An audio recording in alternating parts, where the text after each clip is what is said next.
صحابہ کرام میں اس طرح کے بچے تھے چھوٹے جو امامت کرواتے تھے. صحیح بخاری میں حدیث ہے, مشکات میں آپ کو پہلی جلد میں امامت والے چیپٹر میں حدیث مل جائے گی عمر بن سلمہ کے بارے میں. وہ کہتے ہیں میری عمر 6 یا 7 سال تھی. کتنی؟ 6 یا 7 سال. تو اب جب قرآن کی باری آئی تو کہتے ہیں اس دن کہتے ہیں میں نے اپنے ابا جی کو ڈسکلوز کر دیا کہ ابا جی مجھے تو اتنا قرآن آتا ہے, میں نے تو یہ صورتیں یاد کی ہوئی ہیں. تو کہتے ہیں میری عمر 6 یا 7 سال تھی, مجھے میرے قبیلے والوں نے امام مقرر کیا, پورا قبیلہ میرے پیچھے نماز پڑھتا تھا, مجھ سے زیادہ قرآن کسی کو نہیں آتا تھا.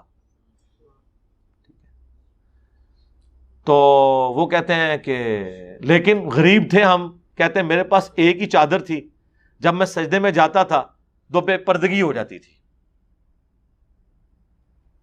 پھر سارے قبیلے والوں نے پیسے جمع کر کے میرے لیے ایک چادر خریدی, کیونکہ وہاں سے عورتوں کا ایک قافلہ گزر رہا تھا. اس نے کہا کہ اپنے اس امام کی جو ہے وہ شرمگاہ کی تو حفاظت کرو, اس کو کوئی چادر تو پوری لے کے دو. تو سارے لوگوں نے تھوڑے تھوڑے پیسے جوڑ کے ایک چادر لے کے دی, اور مجھے اس چادر کی اتنی خوشی کہ اس کے بعد مجھے کسی چیز میں اتنی خوشی نہیں محسوس ہوئی.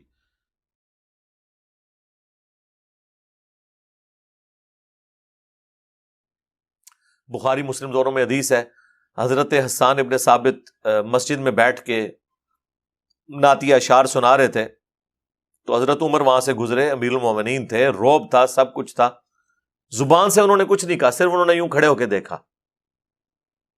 ان کو بھی سمجھ آ گئی کہ یہ کیوں اس طرح کر کے دیکھ رہے ہیں, ظاہر سمجھدار لوگ تھے. اور پھر حضرت عمر تو ابھی کھڑے بھی نہیں ہوتے تھے. ہاں, انہوں نے کہا جی کوئی مسئلہ خراب ہو گیا. تو اس سے پہلے کہ حضرت عمر کوئی بات کرتے انہوں نے کہا اس طرح نہ دیکھ میری طرف, تجھ سے بہتر شخصیت مسجد میں ہوتی تھی, میں ان کے سامنے بھی نعتیہ اشعار پڑھتا تھا. ٹھیک ہے, جب انہوں نے کہا نا اس طرح نہ مجھے دیکھ, تو ظاہر ہے یہ حضرت حسان نے جج کیا تھا کہ وہ یہ میرے شاعرانہ کلام کے اوپر ایسا ان کو فیل ہو رہا ہے. ظاہر ہے ایک آکورڈ کام تو ہو رہا ہے نا. اس زمانے کی محفل ملاد ہوندی سی حضرت عمر کے زمانے کہ وہ عادی ہوندے کہ ہاں یار ایک اور محفل اج لگی ہے. اچھا, تو حضرت عمر نے کہا کہ اپنا گواہ لے کر آؤ. انہوں نے کہا یہ ابو ہریرہ بیٹھے, ان سے پوچھیں. تو حضرت ابو ہریرہ نے کہا کہ اے امیر المومنین, میں گواہی دیتا ہوں کہ نبی علیہ السلام نعتیہ اشعار سنتے تھے, نہ صرف سنتے تھے بلکہ کہتے تھے اے اللہ روح قدس کے ذریعے حسان کی مدد فرما جس طرح عیسیٰ ابن مریم کی مدد تو نے کی تھی. وَأَيَّدْنَاهُ بِرُوحِ الْقُدُسِ. بلکہ مسلم میں تو الفاظ ہیں اے حسان تیرے اشعار ان کافروں پر ہمارے تیروں اور نیزوں سے بھی زیادہ سخت ہیں. اس زمانے میں بھی ایسا تھا. صحیح مسلم میں اوپر تلے 10 احادیث ہیں جس میں حضرت حسان کے وہ شعر ہیں جو انہوں نے نبی علیہ السلام کے دفاع میں, جو کافر آپ پہ اعتراض کرتے تھے وہ شاعری میں اس کا جواب دیتے تھے. اور آپ کو حیران کن بات بتاؤں, حضرت حسان ان لوگوں میں شامل تھے جنہوں نے حضرت عائشہ پہ تہمت لگائی, وہ جو سورہ نور میں برات میں آیات نازل ہوئی. اب حضرت عائشہ نے وہ 40 دن کس تکلیف میں کاٹے ہیں, بالکل لاغر ہو گئی تھی رو رو کے اس غم میں, جب تک کہ قرآن نازل نہیں ہوا. اتنی تکلیف ایک شخص نے دی ہو آپ کو, لیکن اس کے باوجود حضرت عائشہ کے سامنے اگر کوئی حسان کا ذکر برائی سے کرتا تو اسے ٹوک دیتی تھی اور کہتی تھی حسان کو برا مت کہو, کیونکہ جب رسول اللہ پر کافر اعتراض کرتے تھے تو حسان اپنے اشعار سے ان کا جواب دیا کرتا تھا. اچھا, یہ حضرت عائشہ نے اپنی للہیت تو شو کی, ہمیں بھی ایک درس دیا کہ آپ کے لیے کرائٹیریا اللہ اور اس کے رسول کی محبت ہونی چاہیے, باقی ساری چیزیں چھوڑ دیں. ٹھیک ہے, چھوڑ دو مامون یار, تکو فرمایا کہ نہیں ہے کہ مار کو باقی جماعت قتل کرے گی, تو انو کیوں خام مامودہ کھائے جا رہا ہے, آپ اللہ کے نبی کو دیکھیں. تو سیدہ عائشہ نے اپنا غم نہیں کیا کہ یہ مجھ پہ تہمت لگانے والوں میں شامل تھا. ماموں سے تو بڑھ کے عزت ہے نا سیدہ عائشہ کی سلام اللہ علیہا. انہوں نے اپنی سب سے بڑا عورت پہ حملہ, اس کی عزت بھی ہو سکتا ہے نا, اسے قتل کرنے سے بھی بڑی چیز ہے. انہوں نے اپنے اس الزام کی بھی پرواہ نہیں کی, انہوں نے کہا کہ حسان کو چھوڑ دو. حسان جو ہے نا وہ رسول ابو ہریرہ سے بغض رکھتے تھے. ٹھیک ہے, کچھ ان کے آپس میں کنفلکٹ آئے تھے پولیٹیکل, اور اس معاملے میں ہم حضرت عمر کے اس ڈیسیژن کو سختی پہ مبنی سمجھتے ہیں. ان کو یمن کا گورنر لگا کے بھیجا, وہ چند ایک بکریاں لے گئے, واپسی پہ اتنا بڑا ریوڑ لے کے آئے. حضرت عمر نے کہا اینیاں بکریاں لے کے گیا, انہوں نے کہا اللہ نے منو برکت دیتی ہے یار, جنہوں نے بکریاں پالی ہوئی ہیں انہیں تو پتہ ہے اللہ تعالیٰ کیسی برکت دیتا ہے. تو انہوں نے کہا نہیں, یہ بیت المال میں جمع ہوں گی. تو اب ظاہر امیر المومنین تھے, حضرت ابو ہریرہ خاموش تو ہو گئے, دکھ بڑا تھا, تو پوری زندگی کہتے تھے اللہ عمر کو معاف کرے, یعنی مطلب اس نے زیادتی میرے ساتھ کی ہے. انہوں نے زیادتی کر دی اپنے ڈسپلن کی وجہ سے, کہ جاتے ہوئے اتنی بکریاں تھی, آتے ہوئے اتنی زیادہ ہیں, تو کہیں یہ ادھر ادھر سے کوئی ہینکی پھینکی نہ ہوئی ہو. اور عین ممکن ہے کہ حضرت ابو ہریرہ کو انہوں نے فرنٹ پہ رکھ کے باقیوں کو میسج دے دیا ہو کہ ہاں تو تسی تو شاہی کوئی نہیں اگر میں ابو ہریرہ نال پہ کرنا. تو اس طرح کے واقعے سے, لیکن یہاں پر آپ دیکھیں حضرت ابو ہریرہ نے جب گواہی دی کہ اے امیر المومنین میں گواہی دیتا ہوں کہ حسان درست کہہ رہا ہے کہ یہ رسول اللہ کو نعت اشعار سناتا تھا اور حضور دعائیں کرتے تھے, روح قدس کے ذریعے اس کی مدد فرما. تو حضرت عمر نے ان کی گواہی قبول کی اور وہاں سے چلے گئے.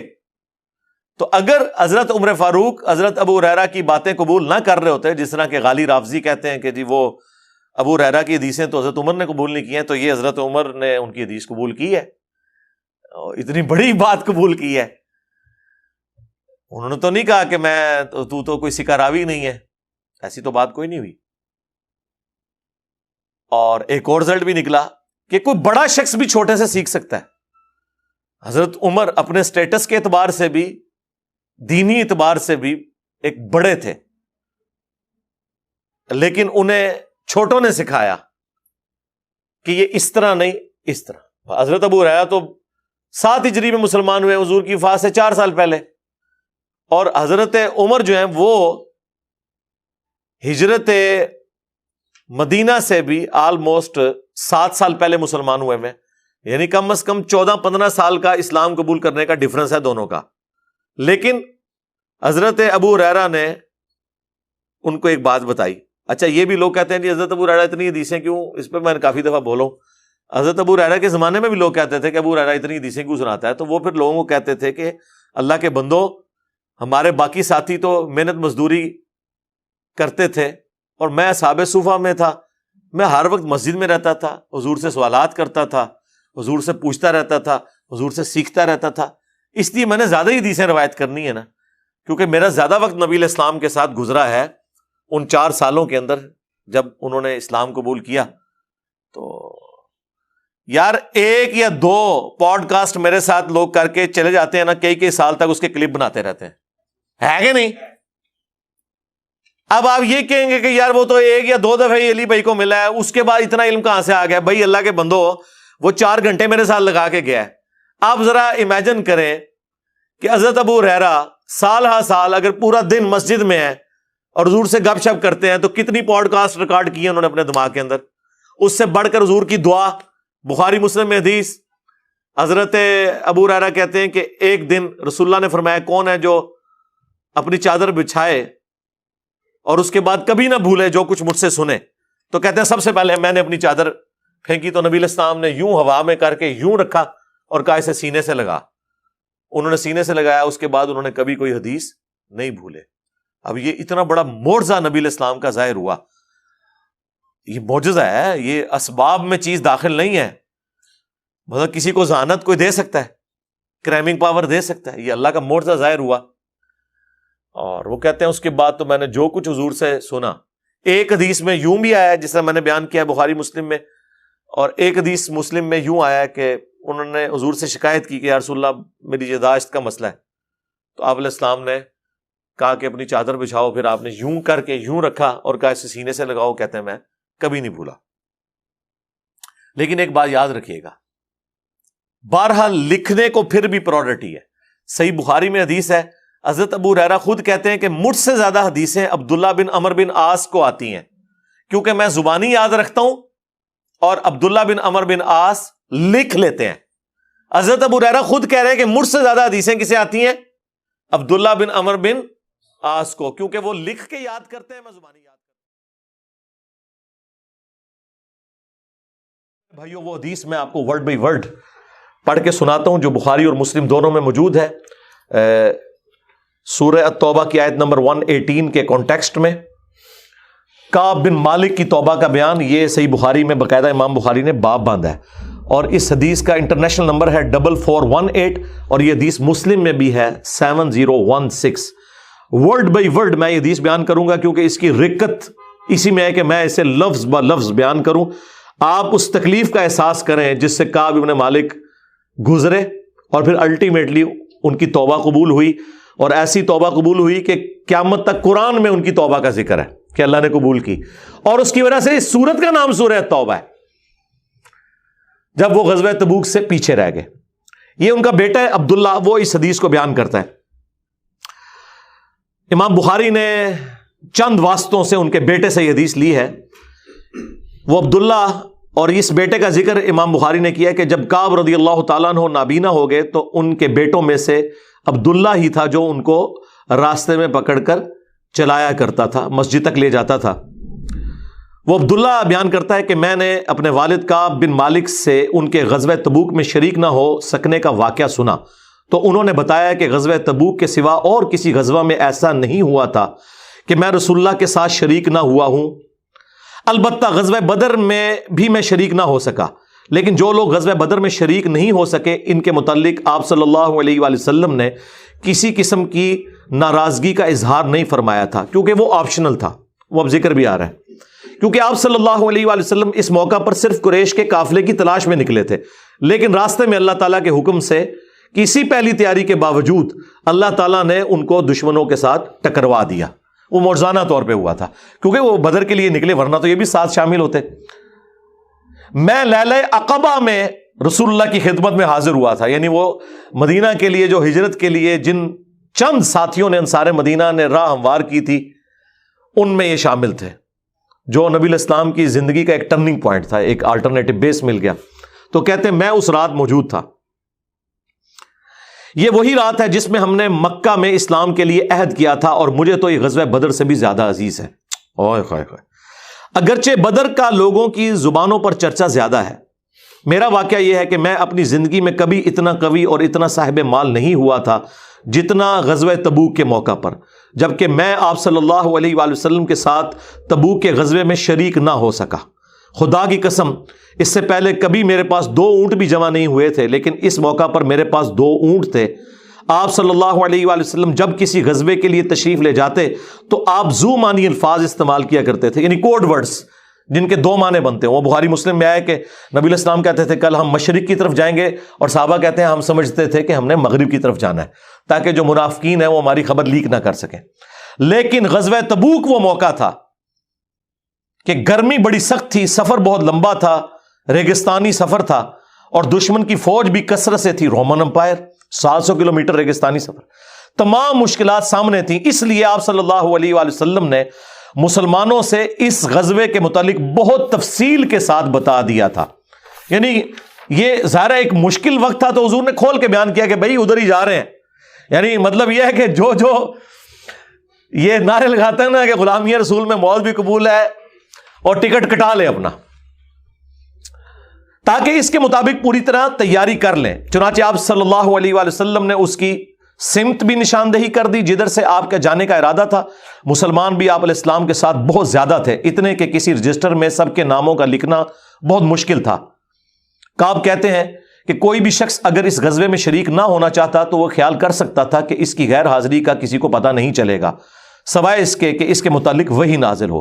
تو حضرت کعب کا کیا عقیدہ تھا کہ نبی علیہ السلام ان کے صحابہ کے پاس علم غیب نہیں تھا جب تک کہ اللہ تعالیٰ وحی کے ذریعے نہ بتا دے۔ تو باب شاہی کوئی نہیں، ہاں ایسے میں بولا کہ نہ بولا، میرے نبی سا ہے ہی کوئی نہیں، تیرے باب شاہی کوئی نہیں۔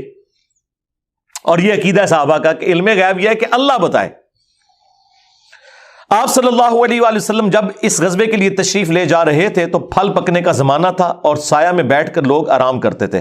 اچھا دیکھیں اللہ کی آزمائش کہ پھل پک کے تیار ہو جائے تو آپ نے ٹائملی اتارنا ہے، اگر آپ نے نہیں اتارا تو وہ تو آپ کی پورے سال کی اکانومی اس سے وابستہ ہے۔ اللہ نے عین اس ٹائم پہ آزما لیا کہ ٹھیک ہے اب تم نبی کے ساتھ جاؤ۔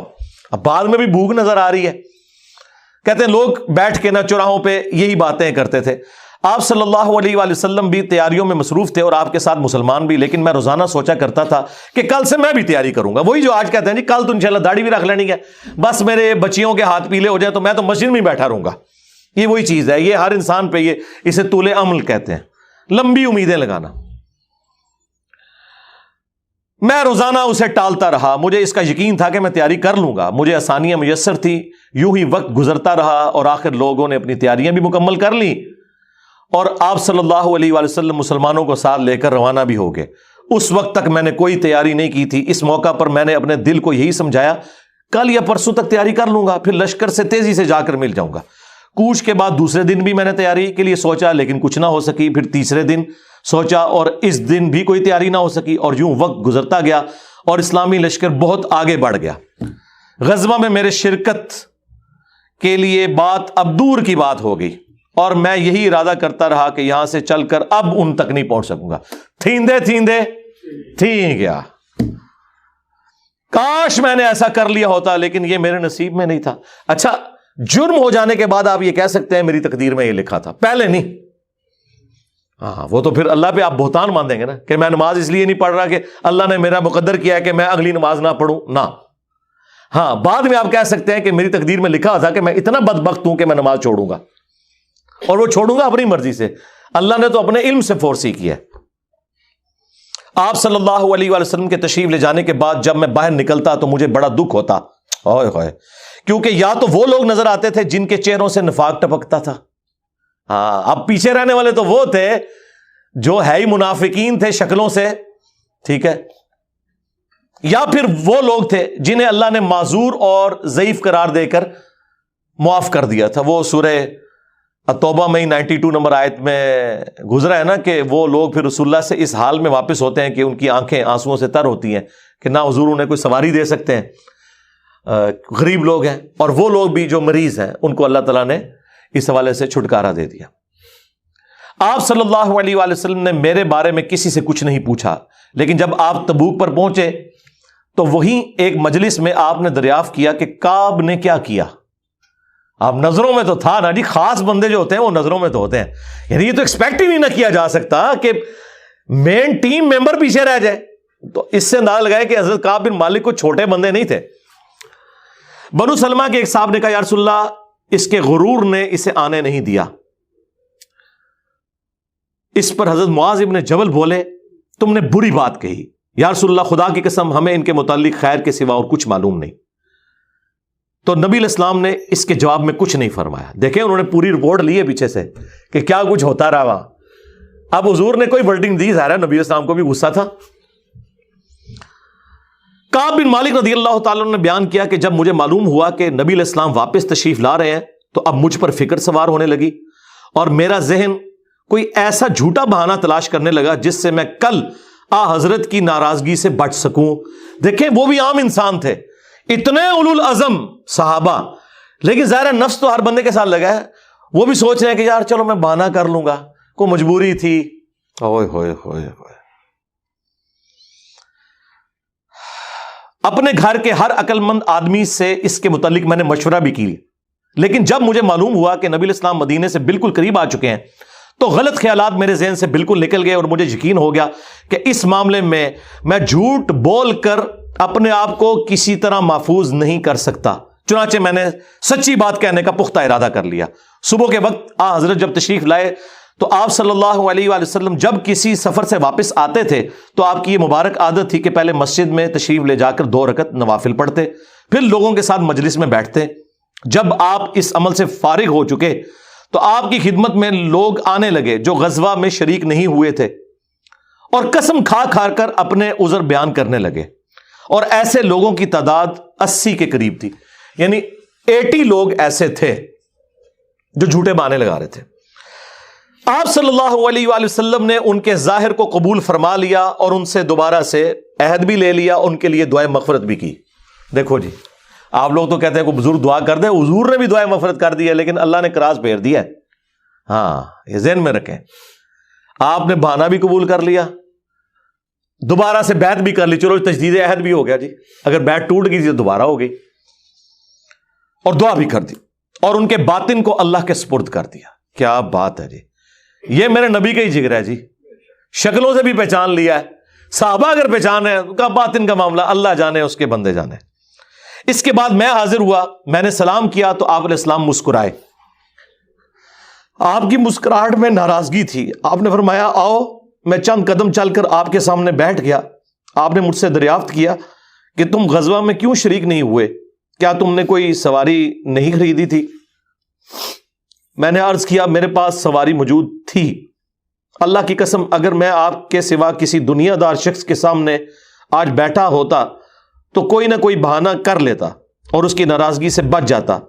مجھے خوبصورتی کے ساتھ گفتگو کا سلیقہ بھی معلوم ہے، لیکن اللہ کی قسم مجھے یقین ہے کہ اگر آج میں آپ کے سامنے کوئی جھوٹا بہانہ کر بھی دوں اور آپ راضی بھی ہو جائیں تو بہت جلد اللہ تعالیٰ آپ کو مجھ سے ناراض کر دے گا. کیونکہ میں بظاہر تو بہانہ کروں گا لیکن اللہ تو وہی کے ذریعے آپ کو بتا دے گا یہ جھوٹ بول رہا ہے. اس کی بجائے اگر میں آپ سے سچی بات کروں تو یقیناً آپ کو میری طرف سے ناراضگی تو ہوگی، لیکن اللہ سے مجھے امید ہے کہ وہ مجھے معاف کر دے گا. خدا کی قسم مجھے کوئی عذر نہیں تھا. اللہ کی قسم اس وقت سے پہلے میں کبھی اتنا آسودہ حال نہیں تھا اور پھر بھی میں آپ کے ساتھ شریک نہ ہو سکا. نبی علیہ السلام نے فرمایا کہ اس نے سچی بات بتا دی. اچھا اب جاؤ یہاں تک کہ اللہ تمہارے بارے میں خود ہی کوئی فیصلہ کرے. میں اٹھ گیا اور میرے پیچھے بنو سلمہ کے کچھ لوگ بھی دوڑے آئے اور مجھ سے کہنے لگے اللہ کی قسم ہمیں تمہارے متعلق یہ معلوم نہیں تھا کہ اس سے پہلے تم نے کوئی گناہ کیا ہو، تم نے تو بڑی غلطی کی. آپ علیہ السلام کے سامنے ویسے ہی کوئی بہانہ کر دیتے جیسا کہ دوسرے لوگوں نے کیا. تمہارے گناہ کے لیے نبی علیہ السلام کا استغفار ہی کافی ہو جاتا. وہی جو کچھ بھی ہیں تیرے محبوب کی امت سے ہیں. لیکن سرکار یہ کعب بن مالک تھے، ان کو پتا تھا، اور مشورہ دینے والے بھی صاحب ہیں. دیکھو کیا مشورہ دے رہے ہیں کہ کوئی بہانہ کر لینا سی، حضور نے دعا کرنی سی. مینٹالٹی اس زمانے میں بھی اس طرح ہی تھی. یہ نہ سمجھیں آج کے لوگ ہی کہتے ہیں، اس زمانے میں بھی ڈھیلے مسلمان تو تھے. تو حضور نے تیرے لیے دعا کر دینی تھی، تو نے تو یہ کام. اللہ کی قسم ان لوگوں نے مجھے اتنی ملامت کی کہ مجھے خیال آیا کہ واپس جا کر کوئی جھوٹا بہانہ کر ہی آؤں. اندازہ کرو ایڈا انہوں نے جناب انہوں نے کیتا کہ چلو ٹھیک ہے میں ان جا کے بہانہ کر لوں. پھر میں نے ان سے پوچھا کیا میرے علاوہ کسی اور نے بھی کوئی ایسا عذر بیان کیا ہے؟ تو انہوں نے بتایا کہ ہاں 2 حضرات اور ہیں جنہوں نے معذرت کی جس طرح تم نے کی، اور انہیں بھی وہی جواب ملا جو تمہیں ملا. میں نے پوچھا وہ کون ہے؟ تو انہوں نے بتایا کہ مرارہ بن ربیع اور ہلال بن امیہ رضی اللہ عنہما. ان 2 ایسے صحابہ کا نام انہوں نے لے دیا جو صالح تھے اور اصحاب بدر بھی تھے. ان کا طرز عمل میرے لیے نمونہ بن گیا. انہوں نے کہا اگر یہ 2 بدری صحابی بھی ان کے ساتھ بھی یہی کچھ ہوا ہے نا تو میں اچھے لوگوں کی فہرست میں اب شامل ہو جاؤں، میں اب پکا رہوں. ان کا طرز عمل میرے لیے نمونہ بن گیا. چنانچہ انہوں نے جب ان بزرگوں کا نام لیا تو میں اپنے گھر چلا آیا. آپ علیہ السلام نے لوگوں کو ہم سے بات چیت کرنے سے ممانعت کر دی. لو جی سوشل بائیکاٹ ہو گیا. اللہ اکبر. بہت سے لوگ جو غزوے میں شریک نہیں ہوئے تھے ان میں سے صرف ہم 3 تھے. لوگ ہم سے الگ رہنے لگے اور سب لوگ بدل گئے. ایسا نظر آتا تھا کہ ہم سے ساری دنیا بدل گئی ہے. ہمارا اس سے کوئی واسطہ ہی نہیں. 50 دن تک ہم اسی حال میں رہے. میرے 2 ساتھیوں نے تو اپنے گھروں سے نکلنا ہی چھوڑ دیا. ہر وقت روتے رہتے تھے لیکن میرے اندر ہمت تھی. میں باہر نکلتا تھا، مسلمانوں کے ساتھ نماز میں بھی شریک ہوتا تھا اور بازاروں میں بھی گھومتا تھا، لیکن کوئی شخص مجھ سے بولتا نہیں تھا. میں نبی علیہ السلام کی خدمت میں بھی حاضر ہوتا، آپ کو سلام بھی کرتا. جب آپ نماز کے بعد مجلس میں بیٹھتے تو میں اس کی جستجو میں لگا رہتا کہ دیکھوں سلام کا جواب دیتے ہیں یا نہیں، اور میری نظر حضور کے ہونٹوں کی طرف ہوتی کہ جواب میں ہلے یا نہیں. کنکھیوں سے دیکھتے رہتے آپ حضور جواب بھی نہیں دے رہے. پھر میں کوشش کرتا کہ آپ کے قریب ہی نماز پڑھوں اور میں آپ کو کنکھیوں سے دیکھتا رہتا ایسے کر کے. جب میں اپنی نماز میں مشغول ہو جاتا تو رسول اللہ میری طرف دیکھتے، لیکن جو ہی میں آپ کی طرف دیکھتا تو آپ روح انور پھیر لیتے. ظاہر ہے حضور کو بھی تو محبت تھی اپنے صحاب کے ساتھ. حضور دیکھتے تھے، وہ جب یعنی اپنی ناراضگی کا اظہار وہ اگر نماز میں بھی حضور کی طرف دیکھ رہے ہیں تو حضور چہرہ انور پھیر لیتے. تو میں ایک دن ابو قتادہ کے باغ کی دیوار پر چڑھ گیا. وہ میرے چچا زاد بھائی تھے اور مجھے ان سے بہت گہرا تعلق تھا. میں نے انہیں سلام کیا لیکن اللہ کی قسم انہوں نے بھی میرے سلام کا جواب نہیں دیا. میں نے کہا ابو قتادہ تمہیں اللہ کی قسم کیا تم نہیں جانتے کہ اللہ اور اس کا رسول سے مجھے کتنی محبت ہے؟ انہوں نے کوئی جواب نہیں دیا. میں نے دوبارہ ان سے یہی سوال کیا، اللہ کی قسم دے کر پوچھا، لیکن وہ پھر بھی خاموش رہے. میں نے پھر اللہ کا واسطہ دے کر ان سے سوال کیا. اس مرتبہ انہوں نے صرف اتنا کہا، اللہ اور اس کا رسول زیادہ بہتر جانتے ہیں. دیکھے جی اس بات کا جواب انہوں نے کہا بھائی اللہ کے نبی نے منع کیا ہے، اب بائی کاٹ ہے تیرا۔ اللہ اکبر۔ اس پر میرے آنسو پھوٹ پڑے، میں واپس چلا آیا اور دیوار پر چڑھ کر نیچے باہر اترا۔ پھر وہ بیان کرتے ہیں کہ ایک دن مدینہ کے بازار میں جا رہا تھا کہ شام کا ایک کاشتکار جو کہ غلہ بیچنے مدینہ آیا تھا پوچھ رہا تھا کعب بن مالک کہاں رہتے ہیں۔ لوگوں نے میری طرف اشارہ کیا، وہ میرے پاس آیا اور غسان جو بادشاہ تھا رومن امپائر کا، اس کا ایک خط مجھے دیا۔ وہ جو اس کا ایک سمجھ لیں چھوٹی چھوٹی جو امپائر کے اندر بنی ہوئی تھی ان میں سے ایک کا وہ گورنر تھا۔ اس خط میں لکھا تھا کہ مجھے معلوم ہوا ہے کہ تمہارے صاحب یعنی رسول اللہ صلی اللہ علیہ وآلہ وسلم نے تمہارے ساتھ زیادتی کی ہے، نعوذ باللہ۔ اللہ نے تمہیں کوئی ذلیل ہونے کے لیے پیدا تو نہیں کیا کہ تمہارا حق ضائع کیا جائے، تم ہمارے پاس آ جاؤ، ہم تمہارے ساتھ بہتر سلوک کریں گے۔ یعنی دشمن کی فوج کے ہیڈ کی طرف سے خط آیا۔ جب میں نے یہ خط پڑھا تو میں نے کہا کہ ایک اور امتحان آ گیا۔ اچھا جی سرکار ایک خط کسی اور کو لایا ہو کہ جی اے دیکھ لو یا رسول اللہ منو تے بڑی آفر جے۔ یہاں لوگ دنیا دار لوگ ہی کرتے ہیں نا جی مجھے فلاں جگہ سے آفر ہو رہی ہے، لیکن جو اہل ایمان ہے وہ تو کہتے ہیں کہ یار میں اس لیول پہ گر گیا ہوں کہ اب کافر بھی مجھے بلا رہے ہیں۔ انہوں نے یہ رزلٹ نکالا، چونکہ مومن تھے نا۔ میں نے اس خط کو تندور میں جلا دیا۔ ان 50 دنوں میں سے جب 40 دن گزر گئے تو نبی علیہ السلام کا ایلچی میرے پاس آیا اور اس نے کہا کہ رسول اللہ نے حکم دیا ہے کہ اپنی بیوی کے قریب نہ جاؤ۔ میں نے پوچھا میں اسے طلاق دے دوں یا پھر مجھے کیا کرنا ہے؟ تو انہوں نے کہا نہیں طلاق نہیں دینی، صرف جدا ہو جاؤ۔ میرے دونوں ساتھیوں کو جنہوں نے میری طرح معذرت کی تھی یہی حکم ملا۔ میں نے اپنی بیوی سے کہا کہ اپنے میکے چلی جاؤ، اس وقت تک وہیں رہو جب تک کہ اللہ تعالیٰ اس معاملے کا کوئی فیصلہ نہ کر دے۔ کعب کہتے ہیں کہ ہلال بن امیہ کی بیوی رسول اللہ کی خدمت میں حاضر ہوئی اور عرض کیا یا رسول اللہ وہ تو بہت بوڑھے اور کمزور ہیں، ان کے پاس کوئی خادم بھی نہیں، کیا اگر میں ان کی خدمت کر دیا کروں تو آپ ناپسند تو نہیں فرمائیں گے؟ بیوی دیکھو جی، بیوی خاوند کو کچھ سمجھ نہیں رہی، رسول اللہ سے جا کے پوچھ رہی ہے صلی اللہ علیہ وسلم۔ تو نبی علیہ السلام نے فرمایا صرف وہ تم سے صحبت نہ کریں۔ انہوں نے عرض کیا اللہ کی قسم وہ تو کسی چیز کے لیے حرکت ہی نہیں کر رہے، جب سے آپ ان سے ناراض ہوئے ہیں وہ دن اور آج کا دن ان کے آنسو تھمنے میں نہیں آتے۔ میرے گھر کے بعض لوگوں نے کہا کہ جس طرح ہلال بن امیہ کی بیوی نے ان کے لیے اجازت لے لی تو آپ بھی جا کے اجازت لے لیں۔ اب دیکھیں لوگ مشورے دے رہے ہیں۔ میں نے کہا خدا کی قسم میں اس کے لیے رسول اللہ سے اجازت نہیں لوں گا، میں جوان ہوں، معلوم نہیں جب اجازت لینے جاؤں تو حضور کیا فرما دیں۔ ان کو یہ بھی خطرہ تھا کہ میں یہ جاؤں تو یہ نہ ہو کہ حضور اور ناراض ہو جائے، اگر کوئی چانس بھی ہے نا بچنے کے تو وہ بھی ختم ہو جائے۔ دیکھیں نہیں کتنا گاڈ اورینٹڈ بندہ ہے جی، اللہ اکبر۔ اس طرح 10 دن اور گزر گئے جب رسول اللہ صلی اللہ علیہ وآلہ وسلم نے ہمیں بات چیت کرنے کی ممانعت فرمائی تھی، اس کو 50 دن پورے ہو گئے۔ 50ویں رات کی صبح کو جب میں فجر کی نماز پڑھ چکا اور اپنے گھر کی چھت پر بیٹھا ہوا تھا، اس طرح جیسا کہ اللہ تعالیٰ نے ذکر کیا وہ ہم آیت پڑھ چکے ہیں، سورہ توبہ کی آیت نمبر 118، جس میں تھا نا کہ زمین وسعت کے باوجود تنگ ہو گئی اور ان کا دم گھٹنے والا تھا۔ میرا دم گھٹ رہا تھا، زمین اپنی تمام وسعتوں کے باوجود میرے لیے تنگ ہوتی جا رہی تھی۔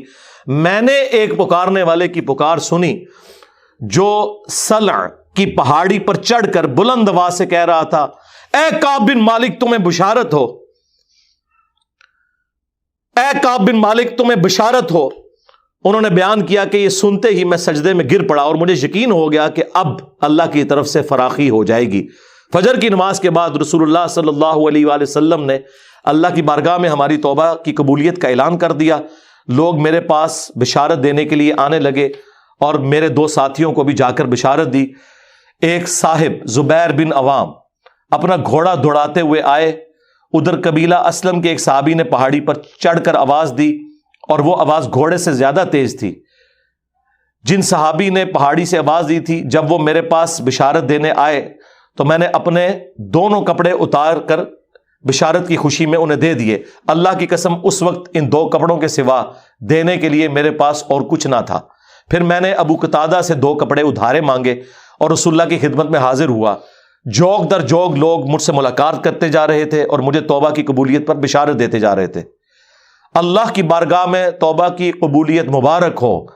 کعب رضی اللہ تعالیٰ عنہ بیان کرتے ہیں کہ آخر میں مسجد میں داخل ہوا تو رسول اللہ صلی اللہ علیہ وآلہ وسلم تشریف رکھتے تھے، چاروں طرف صحابہ کا مجمع تھا۔ طلحہ بن عبید اللہ دوڑ کر میری طرف آئے اور مجھ سے مصافحہ کیا اور مبارکباد دی۔ اللہ کی قسم وہاں موجود مہاجرین میں سے کوئی شخص بھی میرے آنے پر کھڑا نہ ہوا۔ طلحہ رضی اللہ تعالیٰ عنہ کا یہ احسان میں کبھی نہیں بھولوں گا کہ انہوں نے کھڑے ہو کر میرا استقبال کیا۔ جب میں نے رسول اللہ کو سلام کیا تو آپ علیہ السلام کا چہرہ مبارک خوشی اور مسرت سے دمک اٹھا۔ اس مبارک دن کے لیے تمہیں بشارت ہو، اس مبارک دن کے لیے تمہیں بشارت ہو جو تمہاری عمر کا سب سے مبارک دن ہے۔ واقعی جی، اس سے بڑی کوئی مبارک بات نہیں ہو سکتی کسی شخص کے لیے کہ اللہ تعالیٰ اس کی توبہ کی اناؤنسمنٹ کرتے اور پھر قیامت تک قرآن میں وہ آیات پڑھی جائیں۔ انہوں نے بیان کیا کہ میں نے عرض کیا یا رسول اللہ یہ بشارت آپ کی طرف سے ہے یا اللہ کی طرف سے؟ فرمایا نہیں، اللہ کی طرف سے۔ اور نبی علیہ السلام جب کسی بات پر خوش ہوتے تو چہرہ مبارک روشن ہو جاتا تھا، ایسے جیسے چاند کا ٹکڑا ہو۔ آپ کی مسرت ہم چہرہ مبارک سے سمجھ جاتے تھے۔ پھر جب میں آپ کے سامنے بیٹھ گیا تو عرض کیا یا رسول اللہ اپنی توبہ کی قبولیت کی خوشی میں اپنا مال اللہ اور اس کے رسول کی راہ میں صدقہ کر دوں؟ آپ نے فرمایا لیکن کچھ مال اپنے پاس رکھ لو، یہ زیادہ بہتر ہے۔ میں نے عرض کیا کہ پھر میں خیبر کا حصہ اپنے پاس رکھ لیتا ہوں۔ پھر میں نے عرض کیا یا رسول اللہ اللہ نے مجھے سچ بولنے کی وجہ سے نجات دی، اب میں اپنی توبہ کی قبولیت کی خوشی میں آپ سے یہ وعدہ کرتا ہوں کہ جب تک زندہ رہوں گا سچ کے سوا کوئی بات زبان پر نہیں لاؤں گا۔ بس اللہ کی قسم جب سے میں نے رسول اللہ کے سامنے یہ عہد کیا صلی اللہ علیہ وآلہ وسلم، میں کسی ایسے مسلمان کو نہیں جانتا کہ جسے اللہ نے سچ بولنے کی وجہ سے اتنا نوازا ہو جتنی نوازشات مجھ پر کی سچ بولنے کی وجہ سے۔ جب سے میں نے نبی علیہ السلام کے سامنے یہ عہد کیا پھر آج تک میں نے کبھی جھوٹ بولنے کا ارادہ بھی نہیں کیا، اور مجھے امید ہے کہ اللہ تعالیٰ باقی زندگی بھی مجھے اس سے محفوظ رکھے گا۔ اور اللہ نے اپنے رسول پر آیت نازل کی، اور وہی آیت نمبر 118 اور 119 نمبر، یقیناً اللہ تعالیٰ نے نبی مہاجرین اور انصار کی توبہ قبول کی، اور پھر وَكُونُوا مَعَ الصَّادِقِينَ تک۔ خدا کی قسم اللہ تعالیٰ کی طرف سے اسلام کے لیے ہدایت کے بعد میری نظر میں رسول اللہ کے سامنے سچ بولنے سے بڑھ کر اللہ کا مجھ پر کوئی اور انعام نہیں ہوا کہ میں نے جھوٹ نہیں بولا اور اس طرح اپنے آپ کو ہلاکت سے بچا لیا۔ جیسا کہ جھوٹ بولنے والے ہلاک ہوئے، نزول وحی کے زمانے میں جھوٹ بولنے والوں پر اللہ تعالیٰ نے اتنی شدید وعید فرمائی جتنی شدید وعید کسی اور کے لیے نہیں تھی۔ اور وہ سورہ التوبہ کی آیت نمبر 96 کا انہوں نے پھر یہاں پہ حوالہ دیا کہ ان قریب جب تم اے نبی واپس جاؤ گے تو یہ جھوٹے بہانے کریں گے، اور اگر تم ان سے راضی بھی ہو جاؤ اللہ تعالیٰ ان سے راضی نہیں ہوگا۔ کعب کہتے ہیں کہ چنانچہ ہم 3 ان لوگوں کے معاملے سے جدا رہے جنہوں نے رسول اللہ کے سامنے جھوٹی قسمیں کھائی تھیں، اور آپ نے ان کی بات مان بھی لی تھی اور ان سے بیعت بھی لے لی اور ان کے لیے دعائے مغفرت بھی کی۔